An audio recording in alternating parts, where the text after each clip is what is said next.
Majunya Gibran Rakabuming Raka, putra sulung Presiden Joko Widodo sebagai pendamping Prabowo Subianto dalam kontestasi Pilpres 2024 menjadi catatan buram demokrasi Indonesia.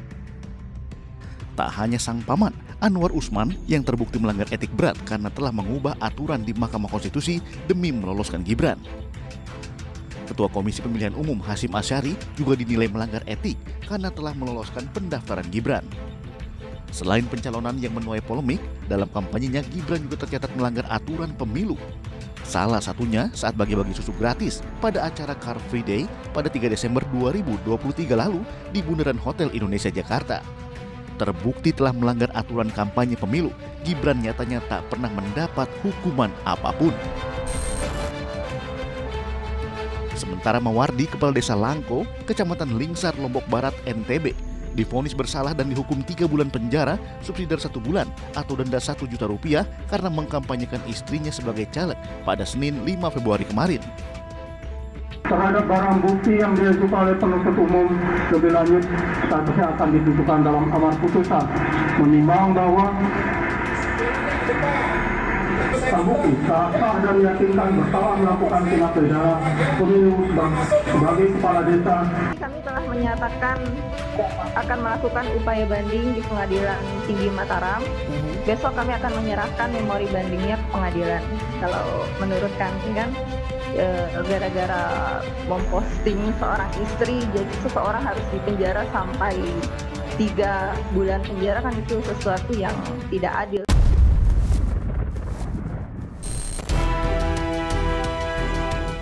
Atas vonis tersebut, Asosiasi Kepala Desa di Lombok Barat berdemo di depan Pengadilan Negeri Mataram meminta agar Kades Langko Mawardi dibebaskan.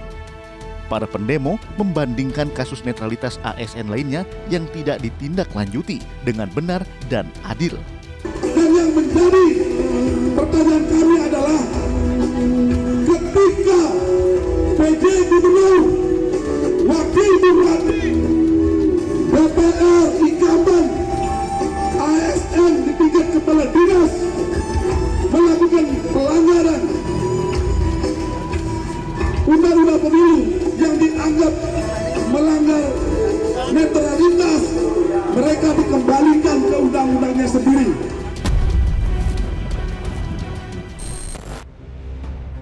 Mendekati hari pencoblosan, sejumlah aparatur sipil negara kian nekat langgar netralitas. Hingga 6 Februari 2024, Komisi Aparatur Sipil Negara telah menerima kurang lebih 403 pelaporan mengenai aparatur sipil negara yang melanggar netralitas dalam pemilu 2024. Dari jumlah tersebut, sebanyak 183 ASN atau sekitar 45,4% dari total terbukti melakukan pelanggaran netralitas dalam pemilu 2024.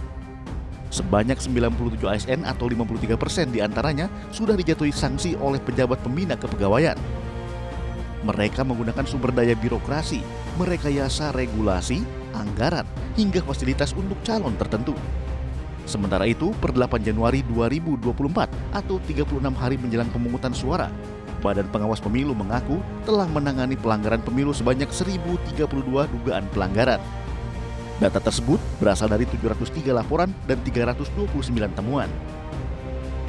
Dari hasil penanganan pelanggaran yang dilakukan, Bawaslu menyebut pelanggaran kode etik penyelenggaraan pemilu menjadi yang terbesar 205 kasus, disusul pelanggaran hukum lain 57 kasus, pelanggaran administrasi 50 kasus, dan pelanggaran pidana 10 kasus. Ironinya, sebagai pengawas pemilu, Rahmat Bagja, Ketua Bawaslu, juga terbukti melakukan pelanggaran. Dewan Kehormatan Penyelenggara Pemilu menjatuhkan sanksi peringatan terhadap Ketua Bawaslu Rahmat Bagja karena terbukti melanggar kode etik dan pedoman perilaku penyelenggara pemilu pada Jumat 8 Desember 2023. Bagja disebut mengubah jadwal seleksi Bawaslu, Panwasli, Kabupaten, Kota sebanyak 4 kali. Menjatuhkan sanksi peringatan kepada Tradu 1 Rahmat Bagja dalam perkara nomor 114/PKI/DKPP/Romawi 9/2023. Khawatir akan nasib demokrasi di Indonesia jelang hari pencoblosan, sejumlah tokoh yang tergabung dalam Gerakan Nurani Bangsa menemui mantan Wakil Presiden ke-10 dan 12 Yusuf Kala.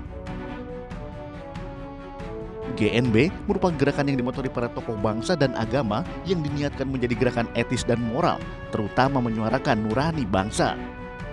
Pertemuan yang berlangsung tertutup tersebut dilakukan di kediaman JK di Jalan Brawijaya, Jakarta Selatan pada Rabu 7 Februari 2024. Kenapa ada gerakan nurani bangsa? Karena ada pertanyaan dan kekhawatiran bahwa hati nurani kita, khususnya hati nurani kekuasaan, sudah menurun. Selain membeberkan hasil pertemuan tersebut, JK juga menekankan pentingnya menjaga netralitas bagi para penyelenggara negara. Menurutnya, pemilu yang bersih bisa menentukan nasib bangsa dan negara.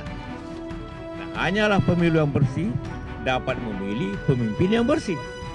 Kalau prosesnya salah, maka pemimpin yang dipilih juga salah. Jadi kita harus menjaga proses yang bersih untuk mendapatkan pemimpin yang bersih untuk sekarang. Seorang kepala negara dan penyelenggara negara seharusnya berpegang teguh pada sumpah jabatan dan prinsip netralitas, bukan sebaliknya yang bisa merusak dan mencederai nilai-nilai demokrasi. Kegelisahan dan keresahan yang disampaikan sejumlah sivitas akademika bukanlah sebuah kritik yang harus dibungkam dengan segala cara. Karena pemilu bukan memilih yang terbaik, tapi mencegah yang terburuk berkuasa. Jadi jangan bilang Anda tidak tahu akan permasalahan ini, karena kami sudah memberitahukannya. Kami tidak punya potongan diktator atau otoriter. Kami tidak punya rekam jejak melanggar HAM. Jokowi Amin akan pertaruhkan jabatan dan reputasi, dan akan kami gunakan semua kewenangan yang kami miliki untuk perbaikan bangsa ini.